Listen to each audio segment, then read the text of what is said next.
আসসালামু আলাইকুম। একাদশ শ্রেণীর সুপ্রিয় শিক্ষার্থীরা, তোমরা আমার শুভেচ্ছা গ্রহণ করো। যারা হরগঙ্গা কলেজকে বাছাই করে তোমরা এই কলেজে ভর্তি হওয়ার সুযোগ পেয়েছো, তাদের সবাইকে হরগঙ্গা পরিবারের সদস্য হওয়ার জন্য, এই কলেজে ভর্তি হতে পারার জন্য সবাইকে সুস্বাগতম জানাচ্ছি। আমি মোহাম্মদ রাজিউল হাসান, সহকারী অধ্যাপক, রসায়ন বিভাগে তোমাদেরকে কেমিস্ট্রি পড়াবো। এই কলেজে অধ্যাপনা করছি প্রায় 5 বছরের মতন হয়ে গেল। তো তোমাদেরকে আমি রসায়ন ক্লাসে, প্রথমেই আমার রসায়ন ক্লাসে মনোযোগ দিয়ে লেকচার শোনার জন্য আমন্ত্রণ জানাবো। শুধুমাত্র তত্ত্বগত জ্ঞান নয়, বইয়ের পড়াশোনা নয়, এর বাইরেও নিয়ম শৃঙ্খলা, ডিসিপ্লিন, চরিত্র গঠনের অন্যান্য বিষয়াবলী তোমরা সব কিছুই এই কলেজ থেকে শিখবে, যে 2 বছর এখানে উচ্চ মাধ্যমিক শ্রেণীতে তোমরা পড়বে। তো সম্প্রতি করোনা জনিত কারণে তোমরা জানো যে তোমাদের পড়াশোনার কার্যক্রম, সরাসরি শ্রেণী কার্যক্রম বিঘ্নিত হলেও আমরা অনলাইনের মাধ্যমে তোমাদেরকে এটি চালিয়ে নেওয়ার প্রয়াস নিচ্ছে এবং খুব সুন্দরভাবেই সেটি চলছে। আমাদের কলেজের যে লিঙ্ক আছে সেই লিঙ্কে তোমরা দেখবে বিভিন্ন বিষয়ের ক্লাসগুলো আপলোড দেওয়া হচ্ছে নিয়মিত, সেগুলো তোমরা চেক ইন করবে, দেখবে এবং তার ফলে সেখান থেকে প্রতিটি বিষয়ের ক্লাস সম্পর্কে তোমরা ধারণা পাবে। তো আমি আজকে তোমাদেরকে প্রথমে তোমাদের রসায়নের জন্য যে বইগুলো কিনতে হবে তার একটা বুক লিস্ট দিয়ে দিচ্ছি, কারণ অনেক শিক্ষার্থীরাই প্রথম ভর্তি হয়ে বুঝতে পারে না ঠিক কোন বইটি কিনতে হবে বা কি অবস্থা। আমাদের দেখা যাবে যে তোমাদের রসায়ন পড়ার জন্য রসায়ন প্রথম পত্র এবং দ্বিতীয় পত্রের 2টি আলাদা বই রয়েছে। তোমরা যেমন দশম শ্রেণীতে পড়ে এসেছো, একটি মাত্র বই ছিল, এখানে তা নয়, 2টি ভিন্ন পৃথক বই রয়েছে এবং বাজারে প্রায় 12-13টি পাবলিশারের বই রয়েছে বিভিন্ন রকমের। তার মাঝে আমরা যেগুলোকে সচরাচর পড়াই সেগুলোর নাম দিয়ে দিচ্ছি আমি। তোমরা এই বইগুলো সংগ্রহ করে নিবে, কারণ উইদাউট এনি বুক তুমি কিন্তু এই জিনিসগুলো শুধু ইন্টারনেট ঘেটেও পড়তে পারবে, কিন্তু বইয়ে তোমার সুনির্দিষ্ট কারিকুলাম এবং সিলেবাসগুলো দেওয়া আছে, দেখে তুমি সেগুলো অনুসরণ করতে পারবে। আমি এখানে 4টি বইয়ের নাম লিখেছি রেফারেন্স বই হিসেবে। দেখো, প্রথম বইটির নাম লিখেছি ডক্টর সরোজকান্তি সিংহ হাজারি এবং অধ্যাপক হারাধন নাগ। দ্বিতীয় বইটির নাম লিখেছি মাহবুব হাসান লিঙ্কন এবং ডক্টর মোহাম্মদ আব্দুল করিম। তৃতীয় বইটির নাম লিখেছি ডক্টর গাজী মোহাম্মদ আহসানুল কবির এবং ডক্টর মোহাম্মদ রবিউল ইসলাম। চতুর্থ বইটির নাম লিখেছি সঞ্জিত কুমার বকু। এর বাইরেও আরো বই আছে, অনেকগুলো বই আছে। আসলে তো সব বই ছাত্রছাত্রীরা এতগুলো বই কিনতেও পারে না, সেই জন্য আমরা বলে দিই যে আমরা 4-5টা বইয়ের নাম বলে দিলাম, তোমরা সেখান থেকে যেগুলো বই তোমার পছন্দ সেই বইগুলো তুমি কিনে নিবে। প্রায় প্রতিটি বই গুণগত দিক থেকে মানসম্পন্ন, অতএব তোমরা এই বইগুলো সংগ্রহ করার চেষ্টা করবে। আমি সাজেশন করব যে তোমাদের কমপক্ষে 2টি বই কিনতে হবে, পাবলিশারের 2টি বই। এখান থেকে যদি তুমি পছন্দ করো যে কোনো 2টি বই কিনতে পারো, কিনে পড়াশোনা শুরু করে দাও। বাসায় তোমরা নিজেরা যদি আমাদের লেকচারগুলো ফলো করো এবং বইগুলোতে একটু দেখো, তাহলে পরে অতি সহজেই সেগুলো বুঝতে পারবে। তোমাদের রসায়ন প্রথম পত্রের বইটি তুমি যদি খুলো, তাহলে দেখবে সেখানে 5টি অধ্যায় আছে। 5টি অধ্যায় আছে। রসায়ন দ্বিতীয় পত্রেও 5টি অধ্যায় আছে। এই 5-5 মোট 10টি অধ্যায় তোমাকে 2টি বছর পড়তে হবে রসায়নে। তার মাঝখানে আমাদের হরগঙ্গা কলেজে রসায়ন বিভাগে আমরা 6 জন শিক্ষক আছি। আমার সাথে যে সহকর্মীরা আছেন তারা সবাই তোমাদের এক একজন এক এক দিক থেকে পড়াবেন, এক এক চ্যাপ্টার শুরু করবেন। আমি তোমাদেরকে তৃতীয় অধ্যায়, প্রথম পত্রের 3য় অধ্যায়টি পড়াবো এবং এই অধ্যায়ের নাম হচ্ছে মৌলের পর্যায়ভিত্তিক ধর্ম ও রাসায়নিক বন্ধন। এই অধ্যায়টি আমরা 2 জন পড়াবো। তোমার আর একজন শিক্ষক আছেন, নাম হচ্ছেন নাজনীন নাহার, উনিও পড়াবেন আর আমিও তোমাদেরকে এই চ্যাপ্টারটি পড়াবো। সেই জন্য আমরা 2 জন ভাগ করে নিয়েছি। আমি তোমাদেরকে সেকেন্ড যে অংশটি রাসায়নিক বন্ধন, সেই অংশটির উপর পড়াবো। রাসায়নিক বন্ধন পড়তে হলে যেই পরিমাণ পূর্ববর্তী নলেজের দরকার হয়, সেই নলেজটুকু এর আগের অধ্যায়গুলোতে দেওয়ার চেষ্টা করা হয়েছে, অর্থাৎ অধ্যায় 1 এবং অধ্যায় 2-এ দেওয়া হয়েছে। যেহেতু এটি অধ্যায় 3, তারপরেও আমি চেষ্টা করব যেন ওই পূর্ববর্তী অধ্যায়ের যতটুকু কমতি থাকবে ততটুকু কাভার করে দিয়ে তোমাদেরকে রাসায়নিক বন্ধনের বিষয়গুলো আমি সহজভাবে বোঝাতে পারি। তো আমার ক্লাসে স্বাগতম। আমি তোমাদেরকে আর কথা বাড়াচ্ছি না। তোমরা বইগুলো সংগ্রহ করো, আশেপাশের লাইব্রেরিতেই পাওয়া যায়, এবং তারপর আমাদের লেকচারগুলো ফলো করা শুরু করে দাও। কারণ আস্তে আস্তে লেকচারগুলো কিন্তু জটিল থেকে জটিলতর টপিকের দিকে অগ্রসর হবে। সেই কারণে তোমার কাছে বই থাকাটা খুব জরুরি। কমপক্ষে একটি বই তো কিনতেই হবে। অন্য শিক্ষকরাও তোমাদেরকে বইয়ের রেফারেন্স দিবে না, কি রেফারেন্স পাবে তোমরা, অতএব বইগুলো সংগ্রহ করার চেষ্টা করাটাই উচিত। রাসায়নিক বন্ধনে আমরা যা যা পড়ি, ছোট ক্লাসেও তুমি রাসায়নিক বন্ধন সম্পর্কে পড়ে এসেছো, দশম শ্রেণীতে নবম শ্রেণীতে পড়েছো। এখানে আমরা কি পড়ব? এখানে আমরা পড়ব রাসায়নিক বন্ধন বলতে কি বুঝি আমরা, রাসায়নিক বন্ধন কি। দ্বিতীয় প্রশ্ন আমরা পড়ব রাসায়নিক বন্ধন গঠনের কারণ কি, এবং সে কারণের পিছনে যে লুই কোজেলের তত্ত্ব, যেটি সর্বজন গ্রাহ্য এখন পর্যন্ত গৃহীত তত্ত্ব আছে, সেটি সম্পর্কে একটু জানবো। তুমি জানো রাসায়নিক বন্ধন মূলত 4 ধরনের হয়। এখানেও তোমরা তোমাদের সিলেবাসে 3টি ধরন আছে, আর চতুর্থটি আগের সিলেবাসে ছিল, এখন আর নেই। কিন্তু বন্ধনের প্রকারভেদ হিসেবে আমরা তাকে ধরবো। আমরা বলে থাকি রাসায়নিক বন্ধন 4 ধরনের হয়: আয়নিক বন্ধন বা তড়িৎযোজী বন্ধন, সমযোজী বন্ধন, সন্নিবেশ বন্ধন, অথবা এটিকে বলা হয় সন্নিবেশ সমযোজী বন্ধন, এবং চতুর্থটি হচ্ছে ধাতব বন্ধন। এরপরে আমাদের যে পড়াগুলো আসছে আমি সেগুলো তোমাদেরকে জানিয়ে দিচ্ছি। এই যে বন্ধন, এই বন্ধনযুক্ত যৌগের বৈশিষ্ট্য, আমি লিখেছি বন্ধনের বৈশিষ্ট্য, আসলে হবে বন্ধনযুক্ত যৌগের বৈশিষ্ট্য। এই বৈশিষ্ট্যগুলো সম্পর্কে ধারণা লাগবে। অর্থাৎ আয়নিক বন্ধন দ্বারা নিষ্পন্ন যৌগকে আয়নিক যৌগ বলা হবে, তড়িৎযোজী যৌগ বলা হবে, সমযোজী বন্ধন দ্বারা সৃষ্ট হওয়া যৌগকে আমরা সমযোজী যৌগ বলবো। বিভিন্ন বন্ধনযুক্ত অর্থাৎ আয়নিক বা সমযোজী এই সমস্ত যৌগের দ্রবণীয়তা, পোলারিটি এবং পোলার আয়ন, ফাজানের তত্ত্ব, আরো অনেক জিনিস আসছে। আমি তোমাদের সিলেবাসে দেখেছি তোমাদের এরপরে অরবিটালের অরবিটালের অধিক্রমণ আছে, অরবিটালের সংকরণ আছে, সমযোজী বন্ধনের সাথে সন্নিবেশ সমযোজী বন্ধনের তুলনা আছে, পার্থক্য আছে, এবং পোলারিটি পোলারায়নজনিত অন্যান্য তত্ত্বগুলো তো আছেই।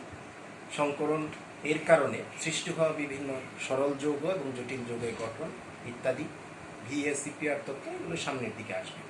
তো যেহেতু আমরা শুরু করছি আজকে ক্লাসটি, প্রথম ক্লাস, তোমাকে যদি জিজ্ঞেস করা হয় যে রাসায়নিক বন্ধন কি, অনেক আদিমকাল থেকে মানুষ চিন্তা করে আসছে একটি পরমাণুর সাথে আরো একই জাতীয় পরমাণু অথবা ভিন্ন ধরনের পরমাণু যদি অপর কোনো মৌল সংযুক্ত হতে চায়, তাহলে সংযুক্ত হয় কিসের ভিত্তিতে? তোমাকে যদি জিজ্ঞেস করা হয় একটি মৌলের সাথে অপর মৌল কিসের ভিত্তিতে সংযুক্ত হয়, তুমি অ্যান্সার করবে যে স্যার যোজ্যতার ভিত্তিতে, তাদের যোজনীর মাধ্যমে। হ্যাঁ, এটি সঠিক উত্তর। এক পরমাণুর সাথে অন্য পরমাণুর যুক্ত হওয়ার সামর্থ্য বা ক্ষমতাকে আমরা যোজনী বলি, এটি ঠিকই আছে, কিন্তু এটি হচ্ছে ক্ষমতা বা ক্যাপাসিটি।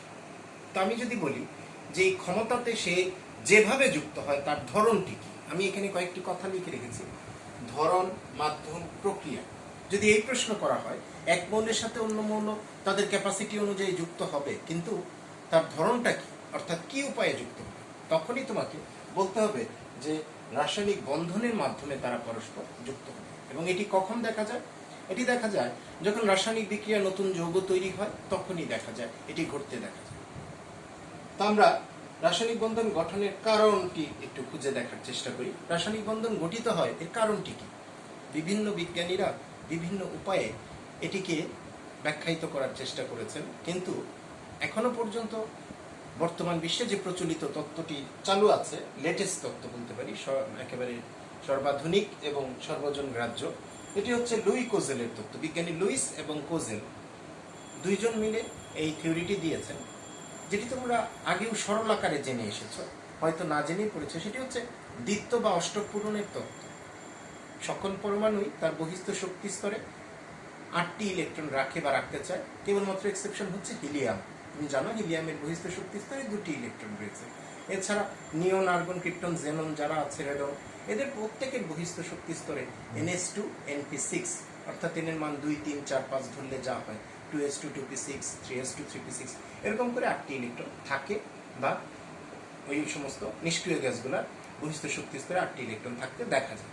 কিন্তু অন্য মৌলগুলা কি করে? পর্যায় সারণী তো নিষ্ক্রিয় গ্যাস ছাড়াও আরো অন্যান্য ধাতব এবং অধাতব পরমাণু বা মৌল রয়েছে, তারা তাদের বহিস্থ শক্তি স্তরেও ওই নিষ্ক্রিয় গ্যাসগুলো, অর্থাৎ কাছাকাছি থাকা, তাদের কাছাকাছি থাকা নিষ্ক্রিয় গ্যাসের কাঠামোটি অষ্টক তত্ত্বটি তারা অনুসরণ করতে চায়, অর্থাৎ তাদেরও বহিস্থ শক্তি স্তরে 8টি ইলেকট্রনই তারা রাখে বা রাখতে চায়। এর প্রয়াস হিসেবে তারা তখন অপর পরমাণুকে হয় ইলেকট্রন দেয়, অথবা তার সঙ্গে ইলেকট্রন শেয়ার করে, অথবা তাদের সাথে দাতাগ্রহিতার সম্পর্ক গড়ে ওঠে এক পরমাণুর সাথে অন্য পরমাণু, ফলে বন্ধন গঠিত হয়। এই হচ্ছে রাসায়নিক বন্ধন গঠনের লুই কোজেলের তত্ত্ব। তাহলে এই অষ্টক নীতিটিকেই আমরা লুই কোজেলের তত্ত্ব বলছি। আমি এখন তোমাদেরকে নিয়ে যাচ্ছি আয়নিক বন্ধন কাকে বলে, সমযোজী বন্ধন কাকে বলে। নিশ্চয়ই ছোট ক্লাসে তোমরা পড়ে এসেছো, সেটিকে একটু আমাদেরকে ঝালাই করে নিতে হবে। রাসায়নিক বিক্রিয়ায় বন্ধন গঠনকালে একটি পরমাণু যদি অপর পরমাণুর সাথে সংযুক্ত হওয়ার সময় একটি পরমাণু ইলেকট্রন দান করে ধনাত্মক আয়নে পরিণত হয় এবং তার সাথে থাকা কাছাকাছি থাকা অন্য পরমাণুটি ইলেকট্রন গ্রহণ করে অ্যানায়নে পরিণত হয়, এবং এভাবে সৃষ্ট ক্যাটায়ন এবং অ্যানায়নের মধ্যে যদি স্থির বৈদ্যুতিক আকর্ষণের ফলে তখন সেই দুটি আয়ন যুক্ত হয়, তাহলে যে প্রকার বন্ধনের মাধ্যমে তারা যুক্ত হলো তাকে আমরা তড়িৎযোজী বা আয়নিক বন্ধন। তাহলে এখানে মূল কথা হচ্ছে একটি পরমাণু ইলেকট্রন দিবে, অন্য পরমাণু ইলেকট্রন গ্রহণ করবে। যে দিবে সে হবে ক্যাটায়ন, ক্যাটায়নে পরিণত হবে, যে নিবে সে হবে অ্যানায়ন। তোমরা জানো সোডিয়াম ক্লোরাইড, ক্যালসিয়াম ক্লোরাইড এগুলো তড়িৎযোজী যৌগের উদাহরণ, ছোট ক্লাসে এগুলো দেখেও এসেছো। কিন্তু ইলেকট্রন বিন্যাসটা একটু আলাদা ধরনের হবে। আজকে প্রথম ক্লাসে আমি সেটিতে যাচ্ছি না। তোমরা যেমন দশম শ্রেণীতে পড়ে এসেছো সোডিয়ামের ইলেকট্রন বিন্যাস 2,8,1, এরকম না হয়ে আমরা এখন পড়বো 1s2, 2s2, 2p6, 3s1 এ ধরনের। তবে এগুলি এখনই তুমি বুঝবে না, কিছুদিনের মধ্যেই যখন তোমার অন্যান্য ক্লাসসমূহ চালু হয়ে যাবে তখন আমরা এগুলো ডিটেলসে দেখাবো এবং তোমরাও বুঝতে পারবে। সমযোজী বন্ধন কাকে বলে? তুমি জানো অনুগঠনের সময় যদি একটি পরমাণু অপর পরমাণুর সাথে একটি একটি করে উভয় পরমাণু একজোড়া ইলেকট্রন দান করে এবং সমানভাবে তারা সেটি শেয়ার করে, অথবা দুটি দুটি করে ইলেকট্রন দিয়ে তারা দুজোড়া ইলেকট্রন নিজেদের মধ্যে শেয়ার করে, অথবা তিনটি করে ইলেকট্রন উভয় পরমাণু বা মৌল দান করে সমানভাবে এগুলো শেয়ার করে, তাহলে এই শেয়ারিং এর মাধ্যমে যে বন্ধন তৈরি হয় তাকে সমযোজী বন্ধন বলে। আজকে আমরা এই দুইটি বন্ধনের মধ্যেই থাকবো। বন্ধনগুলোর বৈশিষ্ট্য কি? আয়নিক বন্ধন দ্বারা সৃষ্ট যৌগকে আয়নিক যৌগ বলবো। এই আয়নিক যৌগগুলোর পোলারিটি নামক ধর্ম থাকে। পোলারিটি কি? পোলারিটি হচ্ছে মৌলের এমন এক প্রকারের ধর্ম, কোনো যৌগের মধ্যে থাকা মৌলের এমন এক ধরনের ধর্ম যার কারণে মেরুধর্মিতার সৃষ্টি হয়। কিসের মেরু? উত্তর মেরু দক্ষিণ মেরু নয়, এটি হচ্ছে ধনাত্মক মেরু, ঋণাত্মক মেরু। যেমন আমি একটি উদাহরণ দিতে পারি, সোডিয়াম ক্লোরাইড একটি যৌগ, এর মধ্যে সোডিয়াম প্লাস এবং ক্লোরাইড মাইনাস, এই যে ক্যাটায়ন অ্যানায়ন পরস্পর যুক্ত হয়েছে তাদের মধ্যে ধনাত্মক মেরু হচ্ছে সোডিয়াম প্লাস আর ক্লোরাইড মাইনাস হচ্ছে ঋণাত্মক। আমরা HCl এর অণু দিয়ে বোঝাতে পারি। HCl এর অণু হাইড্রোজেন ইলেকট্রন হাইড্রোজেনের কাছ থেকে টেনে ক্লোরিন পরমাণু নিজের দিকে নিয়ে যাচ্ছে। এটা যে ধর্মের কারণে ক্লোরিন পরমাণু এভাবে ইলেকট্রন নিজের দিকে টেনে নিয়ে যাচ্ছে তাকে আমরা বলি তড়িৎ ঋণাত্মকতা। হ্যাঁ, ধর্মটির নাম তড়িৎ ঋণাত্মকতা।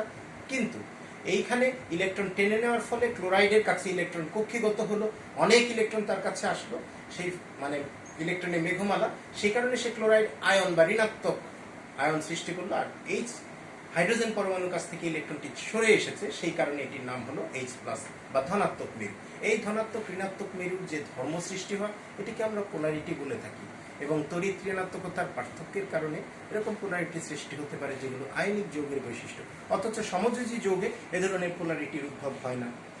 আয়নিক যৌগে ডাই ইলেকট্রিক কনস্ট্যান্টের মান একটি ধ্রুবক, ডাই ইলেকট্রিক কনস্ট্যান্ট, এর মানটি উচ্চ হয়ে থাকে। সাধারণত এর ভ্যালুটি কনস্ট্যান্ট একটি মান থাকে, এর মান উচ্চ হয়ে থাকে। সমযোজী বন্ধনের ক্ষেত্রে এটির মান নিম্ন হয়ে থাকে। তড়িৎযোজী যৌগ সাধারণত উচ্চ গলনাঙ্ক এবং স্ফুটনাঙ্ক সম্পন্ন হয়, সমযোজী যৌগ সেগুলো হয় না। সমযোজী যৌগে সাধারণত দেখা যায় যে এর মধ্যে বেশ কিছু আইসোমারিজম ঘটতে দেখা যায়, কিন্তু তড়িৎযোজী যৌগে এরকমটি থাকে না। তড়িৎযোজী যৌগ তড়িৎযোজী দ্রাবকে বা পোলারিটি সম্পন্ন দ্রাবকে দ্রবীভূত হয়। এই নীতিটিকে আমরা বলি লাইক ডিজলভস লাইক। এই যে আমার পরবর্তী টপিকের প্রসঙ্গ, সেটি বিভিন্ন বন্ধনযুক্ত যৌগের দ্রবণীয়তা। তোমাদেরকে এটি শিখে নিতে হবে। যৌগটি যদি কোনো একটি দ্রব যদি আমার তড়িৎযোজী যৌগ হয়, আয়নিক যৌগ হয়, তাহলে তাকে দ্রবীভূত যদি তুমি করতে চাও তাহলে সেটি তড়িৎযোজী কোনো দ্রাবক বা পোলারিটি সম্পন্ন কোনো দ্রাবকে ভালো দ্রবীভূত হবে। অপরপক্ষে সমযোজী কোনো যৌগকে তুমি যদি দ্রবীভূত করতে চাও তাহলে সমযোজী বা নন পোলার অপোলার কোনো দ্রাবকে সেটি ভালো দ্রবীভূত হবে। সমযোজী যৌগ কখন তৈরি হবে? যখন মৌলগুলোর মাঝে পোলারিটি পার্থক্যটি কম থাকবে। সমযোজী যৌগের মাঝে 3 প্রকারের যৌগ থাকতে দেখা যায়। বিশুদ্ধ সমযোজী, কিছু পরিমাণে পোলার সমযোজী এবং পোলার সমযোজী, অর্থাৎ পোলারিটি আছে এ ধরনের সমযোজী যৌগ মৃদু হতে পারে, তীব্র হতে পারে। তো আমরা একটু উদাহরণ দিলে বুঝবে। সমযোজী বিশুদ্ধ সমযোজী যৌগ, একটি হাইড্রোজেনের পরমাণু অপর একটি হাইড্রোজেনের পরমাণু মিলে হাইড্রোজেনের অণু তৈরি হচ্ছে, ক্লোরিনের পরমাণু ক্লোরিনের পরমাণু মিলে Cl2 অণু তৈরি করেছে, তারা উভয়ে এক জোড়া ইলেকট্রন শেয়ার করেছে, এদেরকে বলা হবে বিশুদ্ধ সমযোজী যৌগ। অপরপক্ষে মিথেনের অণু বা বেনজিনের অণু, সেখানে কার্বন এবং হাইড্রোজেনের তড়িৎ ঋণাত্মকতার পার্থক্য খুব কম, সামান্য, সে কারণে মৃদু পোলারিটি সম্পন্ন আমাদের যৌগ তৈরি হচ্ছে, অর্থাৎ এগুলোর মাঝে হ্যাঁ অল্প পোলারিটি থাকবে কিন্তু তারা সমযোজী। আবার দেখো HCl H2O, অর্থাৎ হাইড্রোজেন এবং ক্লোরিন, হাইড্রোজেন এবং অক্সিজেন মিলেমিশে যে হাইড্রোজেন ক্লোরাইড বা আমাদের H2O পানি তৈরি করলো, এই যৌগগুলো সমযোজী কিন্তু তাদের মধ্যে পোলারিটি আছে। এদের মধ্যে তড়িৎ ঋণাত্মকতার পার্থক্য বেশ ব্যাপক। তড়িৎ ঋণাত্মকতার একটি স্কেল রয়েছে, তোমরা জানবে যে সেই স্কেলে প্রত্যেকটা পরমাণুর তড়িৎ ঋণাত্মকতার মান কত, এটি বিজ্ঞানীরা আপেক্ষিক হিসাব করে মান দিয়ে রেখেছেন। সেই মানগুলো তোমাদেরকে জানা থাকতে হবে, আমি পরের ক্লাসে তোমাদেরকে সেগুলো শিখিয়েও দিব। এরপরে পোলারিটির কথা আমি বলেছি, পোলার আয়ন সম্পর্কে আমরা আলোচনা করব, বিস্তারিত লেকচার আমাদের আসবে এবং ফাজানের তত্ত্ব সম্পর্কে পড়াবো। তো তোমরা যদি বইগুলো সংগ্রহ করতে পারো খুব ভালো হবে, যে সেখান থেকে তোমরা যদি আমার যে টপিকগুলো আমি দিয়েছি এই সম্পর্কে একটু পূর্ববর্তী জ্ঞান তোমরা লাভ করবে, অর্থাৎ না বুঝেই একটু রিডিং দেওয়ার চেষ্টা করবে। রসায়ন নিজে নিজে পড়তে হবে, স্যারের লেকচারও শুনতে হবে এবং তারপর বইটি আবারও পড়তে হবে। এইভাবে 3 পর্যায়ে পড়া হলে তোমার রসায়ন প্রত্যেকটি টপিকই তোমার কাছে সহজ হয়ে দেখা দিবে এবং পরীক্ষার আগে দিয়ে সেগুলো আরও ভালো করে শিখে নিতে হবে, আয়ত্ত করে নিতে হবে। আশা করি সবাই সেগুলো ফলো করবে। আমি আমার প্রথম লেকচারে তোমাদেরকে আগ্রহ সৃষ্টি করার জন্য বলছি যে তোমরা বই কিনে বই পড়া শুরু করো। 3য় অধ্যায়ে আমি যে টপিকটি পড়াচ্ছি রাসায়নিক বন্ধন, এ সম্পর্কে তোমার কিছু জ্ঞান রয়েছে। আর যদি তুমি অল্প কিছু পড়াশোনা করো, আয়নিক যৌগের বৈশিষ্ট্যগুলো কি কি, সমযোজী যৌগের বৈশিষ্ট্যগুলো কি কি, এগুলো দ্রবণীয় হয় কেন, আয়নিক যৌগ দ্রবীভূত হওয়ার পিছনে যে হাইড্রেশন এনথালপির কথা বলা আছে, হাইড্রোজেনের মুক্ত হাইড্রেশন যে মুক্ত শক্তির কথা বলা আছে সেটি, এবং কেলাস এনথালপির কথা বলা আছে, এগুলো নতুন নতুন টপিক। প্রথমে ঘাবড়ে যাওয়ার কারণ নেই, আমি সমস্ত কিছু আলোচনা করব। আমার পরবর্তী লেকচার থেকেই আমি তোমাদেরকে সেদিকে নিয়ে যাব এবং আয়নিক যৌগ কেন দ্রবণীয় হয় পোলার দ্রাবকে, সমযোজী যৌগ কেন সমযোজী দ্রাবকে দ্রবীভূত হয়, তার তত্ত্বগুলো তোমাদের সামনে তুলে ধরবো এবং সেখান থেকে ফার্দার সামনের দিকে অগ্রসর হব। তোমরা বই পড়লে আস্তে আস্তে এগুলো আগ্রহ তৈরি হবে এবং আমি লেকচার দিলে সেগুলো আরও ভালোভাবে বুঝতে পারবে। সবারই সুস্বাস্থ্য কামনা করছি এবং আশা করছি সামনের লেকচারগুলোতে তোমরা এবং আমি আমাদের ডিপার্টমেন্টের অন্য শিক্ষকগণ সহ আমাদের সহযোগিতায় পড়াশোনার কার্যক্রমটিকে আমরা সুন্দরভাবে সুচারুভাবে চালিয়ে নিয়ে যেতে সক্ষম হব ইনশাল্লাহ। সবাই সুস্থ থাকবে। আজকের লেকচার আমি এখানেই শেষ করছি। আসসালামু আলাইকুম।